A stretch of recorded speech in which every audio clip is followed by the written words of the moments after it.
Hey guys, so today I'm doing Alex Day's YouTube survey, and yes, I know it's not the year 4025 like it says down there, but I'm combining his 2012-2013 questions, and I figured since Alex Day breaks a bunch of rules himself, I should be allowed to break a few of his. Let's do this! Why are you called that? Contrary to my username, my name is Marisa. The story behind it isn't that exciting. My parents like ocean stuff like sailing and windsurfing, and Marisa means of the sea in Spanish, so I became Marisa. My username is ThisIsNotAMarisa, which I can explain to you if you join me in diving into the depth of the field that is called art. ThisIsNotAMarisa is based on a painting that I've always found really fascinating called Treachery of Images by Renee Magritte, which you can see here. Under the pipe, it says "This is not a pipe" in French, which basically is intended to show a paradox between the idea that words and images correspond. When you're looking at the painting, there's obviously not an actual pipe there. You're looking at an image of a pipe, but we associate that image with there being an actual pipe. Likewise, this is a Marisa, but what you're looking at here in this little box is not a Marisa. It's a video of a Marisa, a representation of a Marisa. There's no actual Marisa sitting in front of you, unless of course you're sitting across the table from your little sister who happens to be named Marisa, in which case, hi Marisa! We can be name buddies. Anyway, art man, so cool. And of course, I just spent the entire first half of my video talking about one question, but it's worth it, cause art's cool. Tell us about your favorite school teacher. The first teacher that comes to mind when I think favorite teachers was my preschool teacher. When I was little, I completely refused to nap, even at home, and my mom had warned the school about that, but they were like, no, we get everyone to nap eventually. When she sees all of her friends napping, she'll want to nap too. I obviously didn't start napping because everyone else was napping, so my teacher, being the awesome teacher she was, decided that I should do something productive with my time instead of just lying there staying awake. So she took me into the back room every time everybody else was napping, and she helped me write a book. This book ended up being called The Giant Who Stole the Cat, and it was about a giant who stole a cat, and then the cat escaped and made it back to its mommy and daddy cat, and then they ate spaghetti and played board games and lived happily ever after.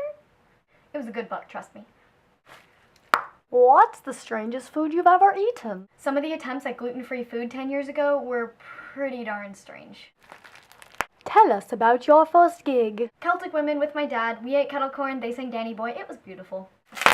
Favorite place in the world? I have to stick with the art theme here and say the Louvre. If you live anywhere near it, and I mean anywhere as in like a 5-hour train ride, take tomorrow off of school and go see the Louvre. Believe me, you will get so much more out of a day at the Louvre than you will out of a day at school. I went this summer after taking an art history course, and it was the most incredible experience ever. I spent 5 hours in the museum and only left because there was another art museum that I really wanted to get to before closing time that day, and we were on a really tight schedule. But I definitely could have spent at least 2 or 3 entire days there just looking at the art. If anything is the definition of awe-inspiring, it's the Louvre. There are some paintings there that are 20 feet by 30 feet, and some pieces that are over 9,000 years old. As soon as this video is over, go buy tickets. What is your biggest fear? I am absolutely 100% terrified of picking up the phone to call someone. Like, if I have to call someone and I pick up the phone, I just get so anxious that I probably won't end up doing it. I have no idea why. Maybe I have some repressed memory of a phone trying to eat me when I was little. Probably not. I just don't like it. I'm also terrified of never finding a way to be happy. I don't really care about being remembered because unless I'm Shakespeare, that's probably not going to happen. But I just don't want to wake up one morning when I'm 8 years old and not have much time to change my life and realize that I played it safe instead of doing the things that really made me happy. This fear that I have resulted in a huge midlife crisis a couple months ago when I was deciding what college to go to, but that's a story for a completely different video. How'd you find out Santa wasn't real? I don't think there's any specific moment when I had a big epiphany that like Santa didn't exist. I think I was just a really skeptical little kid, and I found it hard to believe that some man dressed in red came to our house once a year and left random things under our tree. Best idea you've ever had? Buying this jar of Nutella. Most embarrassing thing your parents have ever done? My parents really aren't that embarrassing, which is kind of nice, but my dad still does wear a fanny pack around all the time, which is a little bit embarrassing, but they usually behave pretty normally in public. If you could only pick one career for the rest of your life, what would it be? I think it'd be so cool to get paid to travel the world and document it. Like to see all the different countries and experience all the different cultures and eat all the different food. Like Rick Steves, I want his job. That, Or professional chocolate taster. That'd be pretty cool too. And who do you want to answer the survey next?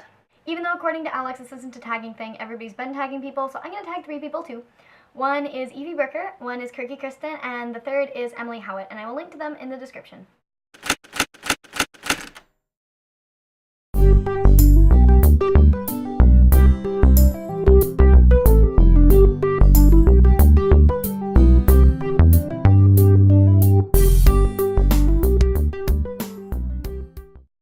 Guys, I finally did something really exciting. Do you want to know what it is? Yeah. Okay, guess what?